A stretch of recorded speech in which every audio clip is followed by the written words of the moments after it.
Too many jobs lost in China. The way he's doing things is It's very surprising. With us now, let's bring in Democratic Congressman Tim Ryan of Ohio. Good morning, Congressman. Thanks for waking up early, being on Morning Joe. Thanks for having me. I'm going to say a phrase, you respond. First thing that comes to your mind. Yeah. Too many jobs lost in China. Go. Donald Trump. Yeah. Why is he saying that?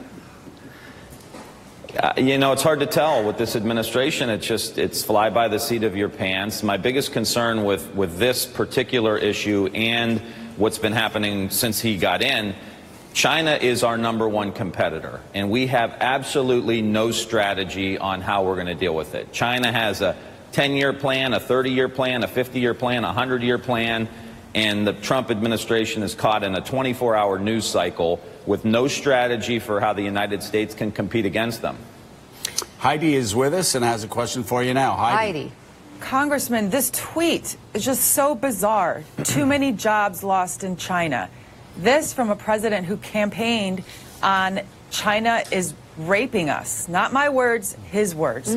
But done without any interagency process, catching his closest advisors off guard, and coming just a few days after this branding deal apparently was cut in Indonesia with the Chinese government funneling potentially $500 million into this project that will directly benefit Trump. Do you see a connection? Does Congress have any plans to look into whether there is a connection?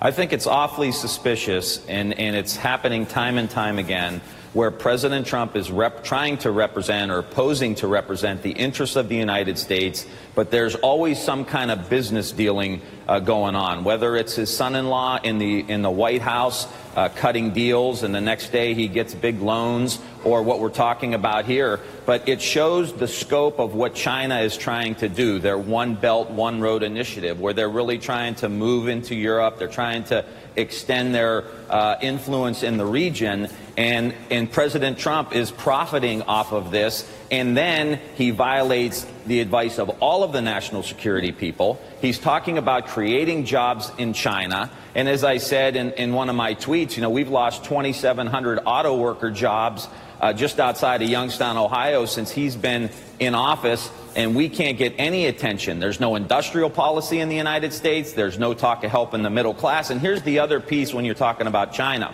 The tax cut bill, which will end up being $2.3 trillion, a lot of that money we are borrowing from China. So they're loaning us money, we're paying interest on it, and then China's making all of these investments all around the world to become the great economic power in the world in the next 5 to 10 years because of the bad decisions we're making here in the United States. So the tax cut was bad for a lot of reasons, but the other reason is the interest we're paying on the money we borrowed is going into the pockets of the Chinese government. Hey, Congressman, it's Willie. Just want to follow up on the reports that the Chinese government has loaned $500 million to a theme park and resort tied to President Trump's business. In a statement, MNC Land, the Indonesian company the park, whose owner attended the president's inauguration, told the Associated Press that the Trump organization has, quote, no relationship with the theme park that the Chinese company is building. MNC also said news reports that a Chinese government-backed $500 million loan for the project had been signed were false. However, the Trump organization, which the White House director's reporters questions toward, has declined to comment. The development will include a Trump-branded hotel, residences, and golf course. So there's another China layer to this story, Congressman. Yeah. But back to your point about the GM Lordstown plant that's lost, I think, between 2,500 and 3,000 jobs just in the last year and a half. About the time that President Trump has been in office, hasn't received a tweet from the president.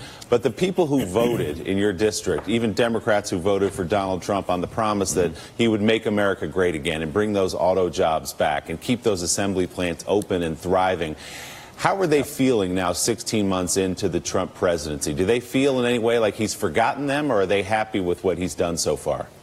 I think the shine's coming off the apple. I think there's a couple issues that he talks about rhetorically that they connect with. but the reality on the ground is much different. There's been no structural change. There's been no attention given to those states, those Great Lakes states that he campaigned in and made all the promises. He's gone back on just about everything he said. And I will tell you that I've talked to several union leaders who have told me that a lot of their rank and file people are upset that they voted the way they did. Congressman, let me ask you though: have the tax cuts helped the people in your district? Have you seen jobs returning to your district because of the tax cuts?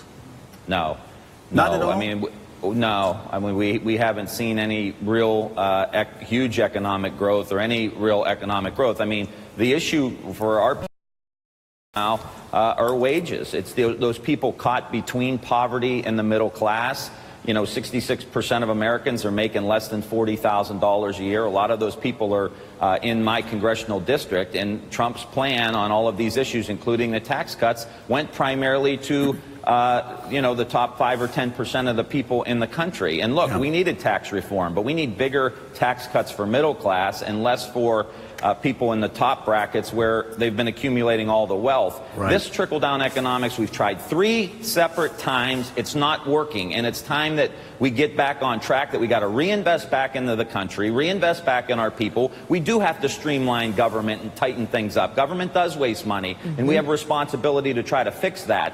But this is about building the country. We are competing, as I said before, Joe, 1.3 or 4 billion people in China. We only have 330 million people in the United States. We have got to have everybody on the field playing for us. That means investments in research, education, healthcare, public health. These are in the new industries that are growing. Trump's talking about coal jobs. We're down 30,000 coal jobs in the last 10 years. Right. But wind and solar and additive manufacturing are growing at 25 or 30% a year. We need to invest in those jobs and bring those jobs to places like Youngstown. Well, it's because, like we've said, we've got the Chinese that are looking forward to 2050 in artificial intelligence. We're looking back to 1950 and 1850 on coal mine jobs and other things that, again, let's do what we can to help those that are hurting right now, but we need to have an economy that's looking forward. Well, Congressman Tim Ryan, thank